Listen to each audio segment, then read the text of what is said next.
प्रिय भक्तजनों, आज मैं पुरुषोत्तम मास या अधमास के 5वें अध्याय की कहानी लेकर आई हूँ, जिसमें भगवान श्री हरि विष्णु के साथ अधमास के गोलोक जाने का वर्णन है। नारद जी बोले, हे महाभाग, हे तपोनिधि, इस प्रकार अधमास के वचनों को सुनकर हरि ने चरणों के आगे पड़े हुए अधमास से क्या कहा। श्री नारायण बोले, हे पाप रहित हे नारद, जो हरि ने मलमास के प्रति कहा वह हम कहते हैं। सुनो हे मुनि श्रेष्ठ, आप जो सतकथा हमसे पूछते हैं, आप धन्य हैं। श्री कृष्ण बोले, हे अर्जुन, बैकुंठ का वृत्तांत हम तुम्हारे सम्मुख कहते हैं। सुनो, मनमास के मूर्छित हो जाने पर हरि के नेत्र से संकेत पाए हुए गरुड़ मूर्छित मलमास को पंखे से हवा करने लगे। हवा लगने पर अधमास उठकर फिर बोला, हे विभो, यह मुझको नहीं रुचता है। अधमास बोला, हे जगत को उत्पन्न करने वाले, हे विष्णु, हे जगतपते, मेरी रक्षा करो, रक्षा करो। हे नाथ, मुझ शरण आए कि आज कैसे उपेक्षा कर रहे हैं। इस प्रकार कहकर कांपते हुए घड़ी घड़ी विलाप करते हुए अधमास से बैकुंठ में रहने वाले ऋषिकेश से हरि बोले। श्री विष्णु बोले, उठो उठो, तुम्हारा कल्याण हो। हे बस विषाद मत करो। हे निरीश्वर, तुम्हारा दुख मुझको दूर होता नहीं ज्ञात होता है। ऐसा कहकर प्रभु मन में सोचकर क्षण भर में उपाय निश्चय करके पुनः अधमास से मधुसूदन बोले। श्री विष्णु बोले, हे बस, योगियों को भी जो दुर्लभ गोलोक है वहां मेरे साथ चलो, जहां भगवान श्री कृष्ण पुरुषोत्तम ईश्वर रहते हैं।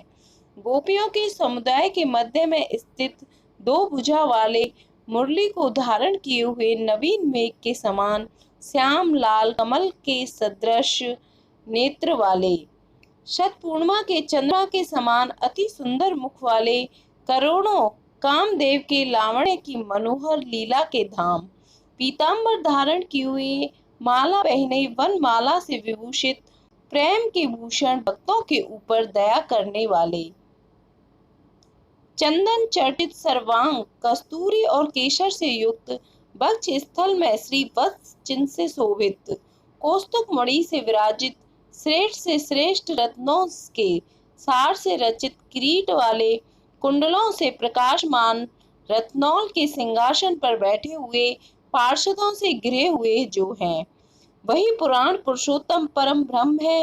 वे सर्व अंतर स्वतंत्र हैं, ब्रह्मांड के बीज, सबके आधार, परे से भी परे, निष्प्रय निर्विकार, परिपूर्णतम प्रभु, माया से परे, सर्वशक्ति संपन्न, गुण रहित, नित्य शरीरी, ऐसे प्रभु जिसके गोलोक में रहते हैं, वहां चंद्र तुम्हारा दुख दूर करेंगे।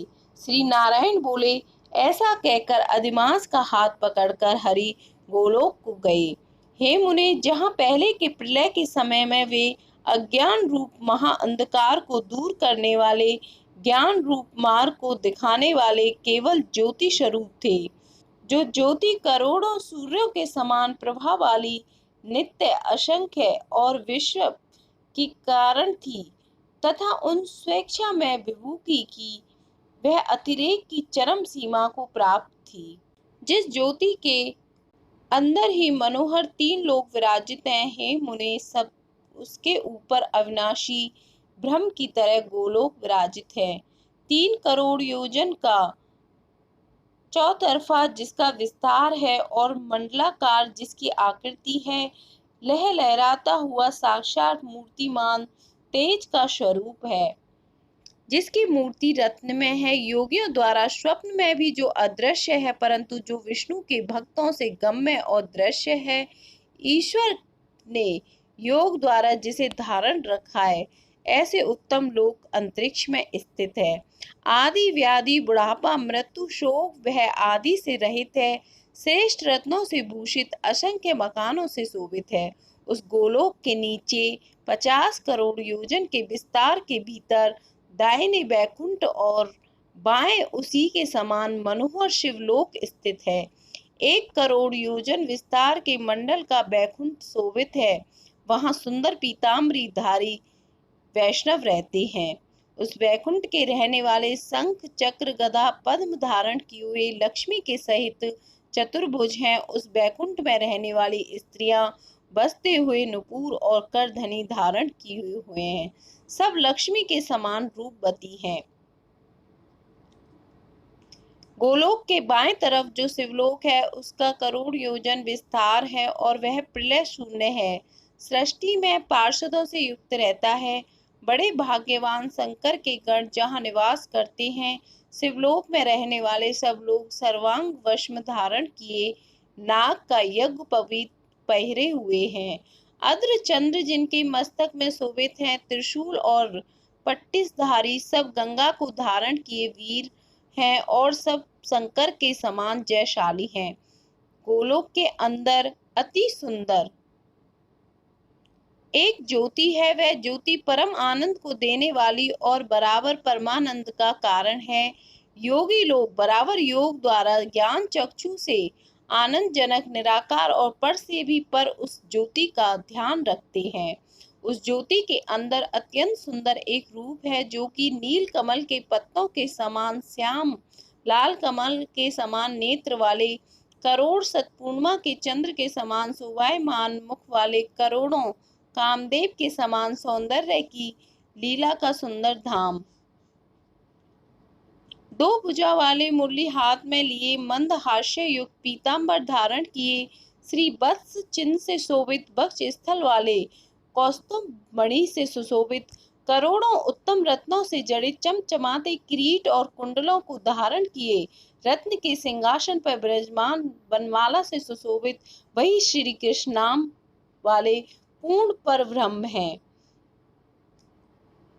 अपनी इच्छा से ही संसार को नचाने वाले, सबके मूल कारण, सबके आधार पर से भी परे, छोटी अवस्था वाले, निरंतर गोप वेश को धारण किए हुए, करोड़ों पूर्ण चंद्रों की शोभा से संयुक्त, भक्तों के ऊपर दया करने वाले, निष्प्रय विकार रहित परिपूर्णतम स्वामी रास मंडप के बीच में बैठे हुए, शांत स्वरूप रास के स्वामी, मंगल स्वरूप, मंगल करने के योग्य, समस्त मंगलों के मंगल, परमानंद के राजा, सत्य रूप, कभी भी नाश ना होने वाले, विकार रहित, समस्त सिद्धों के स्वामी, संपूर्ण सिद्धि के स्वरूप, अशेष सिद्धियों के दाता, माया से रहित ईश्वर नगर,